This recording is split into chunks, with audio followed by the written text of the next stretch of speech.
دیکھیے دو چیزیں ہیں، ایک تحیۃ الوضو ہے اور ایک تحیۃ المسجد ہے۔ تحیۃ المسجد کو دخول مسجد بھی کہا جاتا ہے۔ کہ تحیۃ الوضو کہتے کس کو ہیں؟ تو سنیں، وضو کرنے کے فوراً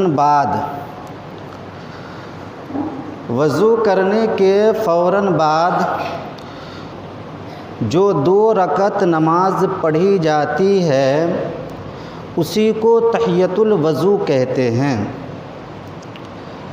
اور اس نماز کا پڑھنا مستحب ہے۔ اس کی بڑی فضیلت ہے۔ جو شخص صدق قلبی کے ساتھ رب کی رضا حاصل کرنے کے لیے اسے پڑھے گا، اللہ تعالیٰ اس پر جنت واجب فرما دے گا۔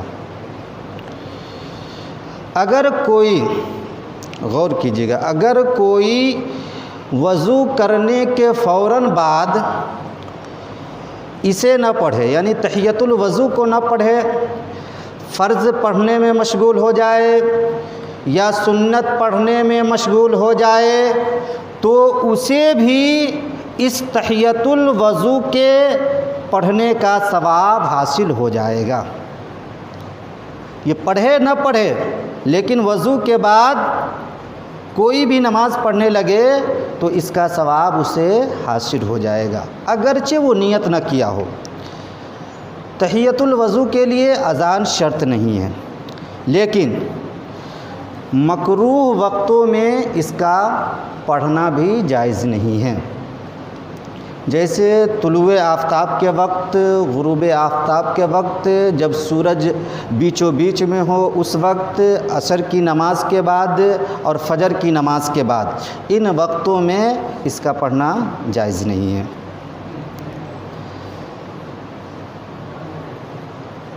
اس کی فضیلت میں ایک روایت یہ بھی ہے کہ پیغمبر اعظم فرماتے ہیں کہ جو شخص وضو کرتے وقت بسم اللہ الرحمن الرحیم پڑھے اور ہر عضو کو دھوتے وقت اشہد ان لا الہ الا اللہ وحدہ لا شریک لہ واشہد ان محمدً عبدہ ورسولہ پڑھے، جب وضو سے فارغ ہو جائے تو اللہم اجعلنی من التوابین واجعلنی من المتطہرین پڑھے، تو اس کے لیے جنت کے 8 دروازے کھول دیے جائیں گے۔ وہ جس دروازہ سے چاہے گا جنت میں داخل ہو جائے گا، وہ جس دروازہ سے چاہے گا جنت میں داخل ہو جائے گا۔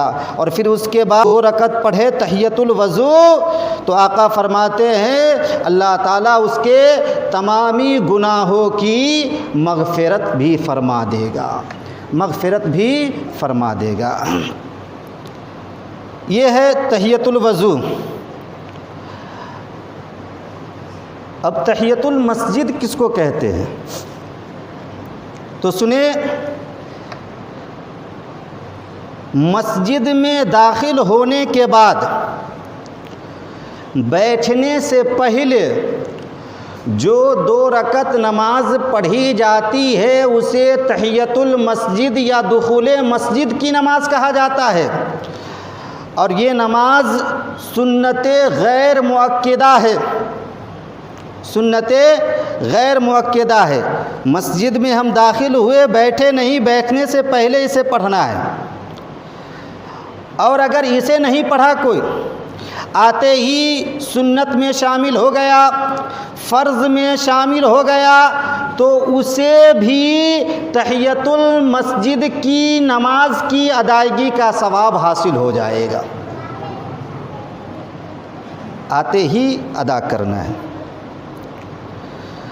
دیکھیے مسجد میں یہ داخل ہونے کے آداب ہے، جیسے ہم بڑے لوگوں کے دربار میں جاتے ہیں تو اسے سلام پیش کرتے ہیں، ایسے ہی مسجد میں آنے کے آداب ہے کہ جب آپ آئے تو رب کی بارگاہ میں قربت حاصل کرنے کے لیے کم سے کم 2 رکعت نماز ضرور پڑھیں۔ اور اس سے یہ بھی پتہ چلتا ہے کہ مسجد کا ادب و احترام کرنا بہت ضروری ہے، اس لیے بلا ضرورت اگر کوئی تکلیف نہ ہو تو مسجد میں پاؤں پھیلا کر بیٹھنا بھی درست نہیں ہے، مسجد کی دیوار سے ٹیک لگا کر بیٹھنا بھی درست نہیں ہے۔ اکثر و بیشتر بچے، نوجوان اور لوگ بھی مسجد کی دیوار سے بلا ضرورت ٹیک لگا کر بیٹھے رہتے ہیں، یہ ادب کے خلاف ہے، اس لیے ہمیں ادب بجا لاتے رہنا چاہیے۔ ایک روایت اور رکھتا ہوں آپ کے گوشے گزار، دیکھیے تحیۃ الوضو اور تحیۃ المسجد کی فضیلت میں یہ واقعہ بھی کہا جاتا ہے کہ ایک مرتبہ پیغمبر اعظم نے نماز فجر کی ادائیگی کے بعد حضرت بلال حبشی رضی اللہ تعالی عنہ سے پوچھا، اے بلال، وہ تمہارا کون سا خاص عمل ہے جس کی وجہ سے میں نے جنت میں تمہارے جوتوں کی آہٹ کو محسوس کیا ہے؟ تو حضرت بلال حبشی رضی اللہ تعالی عنہ نے عرض کیا، یا رسول اللہ، میرا ہر عمل ظاہر ہے، البتہ ایک عمل ایسا ہے کہ میں جب بھی اذان دیتا ہوں اذان کے فوراً بعد 2 رکعت نماز پڑھتا ہوں، اور میرا وضو جب بھی ٹوٹتا ہے میں فوراً وضو کرتا ہوں اور اس کے بعد 2 رکعت نماز ادا کرتا ہوں۔ پیغمبر اعظم فرماتے ہیں، اے بلال، یہی تمہارا وہ خاص عمل ہے جس کی وجہ سے تمہیں یہ مقام و مرتبہ حاصل ہوا ہے، یہ مقام و مرتبہ حاصل ہوا ہے۔ اس لیے ہم سب کو نیک کام کرتے رہنا چاہیے۔ دیکھیے بلال حبشی رضی اللہ تعالیٰ عنہ اس صحابی کا نام ہے جو جنت میں غلام کی حیثیت سے سب سے پہلے جائیں گے، یعنی جس سواری پر حضور سوار ہوں گے اس سواری کے لگام کو تھامے ہوئے آگے آگے غلام کی حیثیت سے جنت میں جائیں گے، اور پھر آقا سردار کی حیثیت سے جنت میں جائیں گے۔ بلال حبشی کا بھی بہت بڑا رتبہ و مرتبہ ہے۔ اللہ تعالی ہم سب کو نیک اعمال کثرت کے ساتھ کرنے کی توفیق عطا فرمائے۔